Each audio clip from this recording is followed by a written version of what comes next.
Bonjour à tous et bienvenue dans Bonjour chez vous. J'espère que vous allez bien aujourd'hui. Cette semaine continue et elle continue très très bien. On va parler du témoignage, le témoignage qui est une arme spirituelle. Et ce n'est pas seulement le thème qui est très intéressant, c'est notre invité qui est là jusqu'à la fin de la semaine. S'il vous plaît, veuillez accueillir avec moi Chris Ndikumana.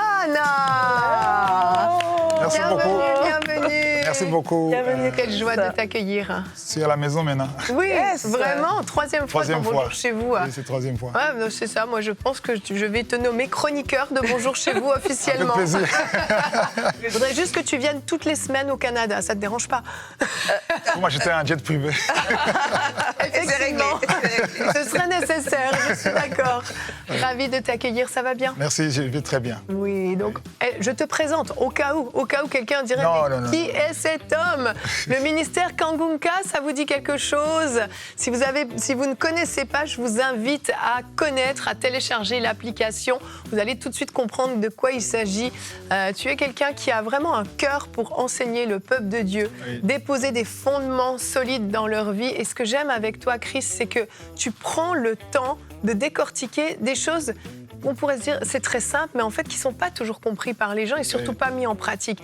Tu mets les bases, les fondements dans la vie des gens pour que les gens puissent avoir une vie chrétienne épanouie, victorieuse. Exactement. Et vraiment, c'est un magnifique ministère que le Seigneur t'a donné. C'est un honneur de t'avoir avec nous. Moi aussi, c'est un grand plaisir. Oh, merci. Merci d'avoir accepté. Et aujourd'hui, tu vas être expert. Dans Bonjour chez vous, on a plein de casquettes, tu le sais. Oui. Tu feras une rubrique réponse d'expert. Tu nous diras quel est l'impact spirituel de notre témoignage. Avec plaisir. De quoi tu vas nous parler en quelques mots? En fait, je vais parler de, justement, comme tu le dis, l'impact spirituel de notre témoignage, parce que beaucoup de gens témoignent, et on sait que témoigner, c'est pour la gloire de Dieu, c'est pour l'édification. Maintenant, je vais un peu creuser et parler surtout de l'impact spirituel. Donc, ce qui est spirituel, c'est ce qu'on ne voit pas. Oui. Donc, voilà. Donc, il y a ce qu'on sait, mais on va découvrir que c'est plus un combat que juste pour glorifier Dieu. Voilà. Ah, tout de suite, là, tu donnes envie aux gens. Oui. Comment ça? Même le titre, en fait, de Oui, dire, oui. c'est une arme spirituelle, mon témoignage. Moi, je pensais que c'était la parole qui était une arme, mais on va voir Oui, voilà. qu'il y a quelque chose de très spécial avec Très spécial, notre oui, témoignage. et spirituel. Amen, amen. Excellent. Bon, ben Nadine, tu as le privilège d'introduire cette émission avec la pensée du jour.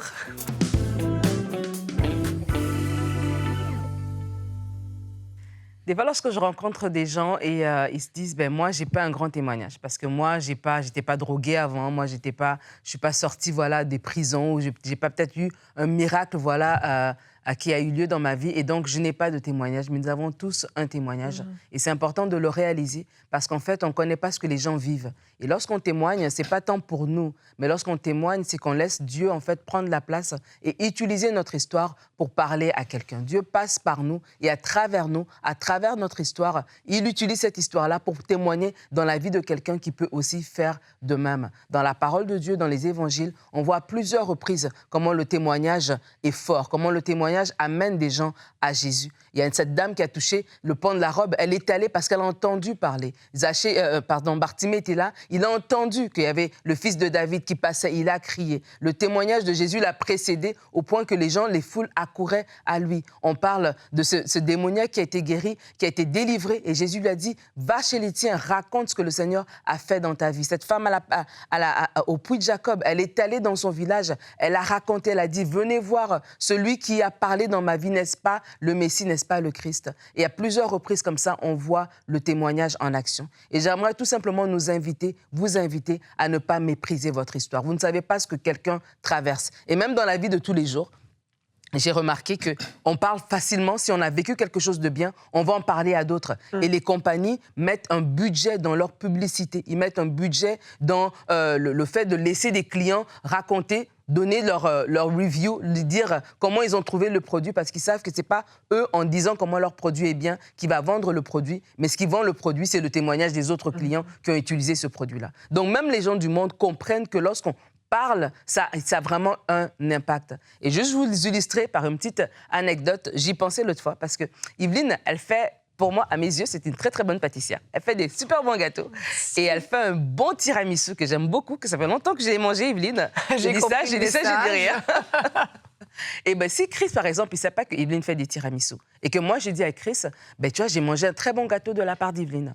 Et Chris ne le sait pas. Et il rencontre Frank, et il dit à Frank, je vais aller demander à Evelyne un gâteau. Frank va dire, tu es sûr que tu vas demander à Evelyne un gâteau? Tu ne veux pas lui demander un sandwich? Tu ne veux pas lui demander? Il dit, non, je vais lui demander un gâteau. Il ne sait pas qu'il n'a jamais mangé le gâteau d'Evelyne. Mais parce que moi, j'en ai parlé, il sait qu'Evelyne sait faire des gâteaux. Et j'aimerais vous inviter à témoigner. Parce qu'il y a des gens qui ne savent pas que Dieu peut restaurer un couple. Mais lorsque vous allez parler de comment Dieu vous a restauré, ça fait 25 ans que vous étiez dans votre mariage et que c'était en dents de scie, et comment Dieu vous a restauré, ben, ces gens-là vont oser maintenant prier ça. Peut-être qu'ils ont juste prié un Dieu qui pourvoit. Peut-être qu'ils ont juste prié le Dieu de guérison. Peut-être qu'ils ont juste prié le Dieu de guérison, de protection. Et là, ils disent, ah, Dieu restaure aussi les couples. Dieu relève aussi. On a entendu pendant la conférence de Pentecôte des témoignages des femmes qui n'avaient pas de trompe, qui ont eu des enfants. Ah, Dieu fait ça aussi. Mais lorsque vous parlez, vous ne connaissez pas l'histoire de quelqu'un, mais cette personne-là, elle s'accroche à votre histoire. Et votre histoire devient comme le papier qu'elle utilise pour aller demander. Elle dit, je viens basé sur cette histoire-là. C'est ça qui a boosté ma foi pour que moi aussi, je ose demander quelque chose. Et vraiment, je veux nous encourager. Des fois, quand on entend témoignage, on se dit délivrance, on se dit, voilà, dans la drogue, dans la prison. Mais le témoignage juste de ton salut, de comment tu ne connaissais pas Dieu. Et aujourd'hui, tu le connais. Et aujourd'hui, tu as son amour dans ton cœur. C'est aussi un témoignage. Laisse le Seigneur se glorifier à travers ton histoire. Amen. Merci Nadine. Eh bien oui, je pense que c'est vraiment la question qu'on veut te poser aujourd'hui. Est-ce que tu as déjà donné ton témoignage? Est-ce que tu as déjà même réfléchi à ton témoignage? Est-ce que tu as partagé? Et c'est vrai que c'est bizarre, mais parce que c'est des choses du Seigneur, on s'empêche de raconter. Mais si j'ai fait les soldes la veille et que j'ai vu que dans tel magasin, il y a moins 50% sur tous les vêtements, je vais m'empresser de le dire à tout le monde. Voilà. Pourquoi est-ce que si ma vie a été transformée, je ne vais pas le dire à tout le monde? Il y a comme une gêne, puis c'est comme s'il fallait être un expert en témoignage. Oui, mais moi, je ne sais pas comment parler aux gens. Mais moi, je ne connais pas assez la parole pour raconter mon histoire. Mais pourquoi tu as besoin de connaître la Bible de A à Z pour raconter ton témoignage? Ça peut être très simple, en fait. Ça peut se faire avec le cœur, avec simplicité, au lieu de se compliquer la vie. À propos de la solde de 50%, oui. Et si tu vois que c'est 50% de solde et tu vas informer à Nadine, pourquoi est-ce que tu informes à Nadine? Parce que j'ai envie qu'elle en bénéficie. Parce que tu l'aimes, tu veux qu'elle ait quelque chose de bien. Bien sûr. Donc c'est ça. Mais il y a des gens, beaucoup de gens sont guéris, ils voient que ça marche, Dieu a intervenu, et ils n'ont pas envie d'en parler pour deux raisons. Parfois, ou bien ils n'ont pas l'idée de ce qui va se passer, ils ne savent pas pourquoi faire ça, ou bien ils veulent juste partager. Tu as envie de partager quelque chose de bien qui est arrivé pour toi, et parfois ils ont d'autres problèmes. Ils ont dit, après tout, j'ai ma récompense et je suis guéri, c'est tout, et je ne pense pas.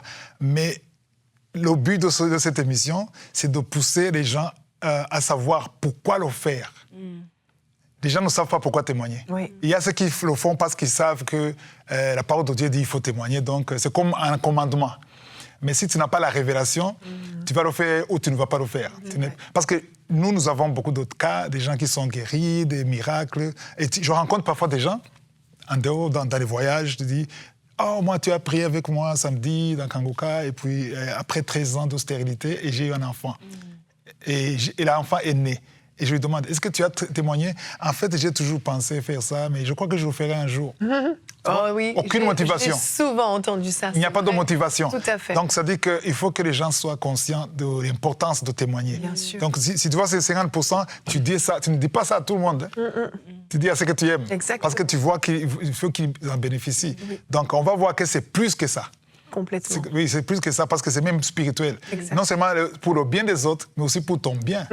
Voilà. J'aime bien quand tu dis que c'est spirituel, parce que, et tu le disais, Evelyne, pourquoi on ne témoigne pas? On a la gêne, et cette gêne-là, elle vient de où? Parce que si Dieu veut se glorifier dans la vie des autres, ce n'est pas Dieu qui nous envoie cette gêne-là. Il veut que nous puissions témoigner. Voilà. Mais c'est l'ennemi qui va nous donner cette gêne, et des fois, on a vécu quelque chose, et on veut glorifier Dieu en secret, parce que si on parle, les gens vont savoir qu'on avait eu ce problème-là.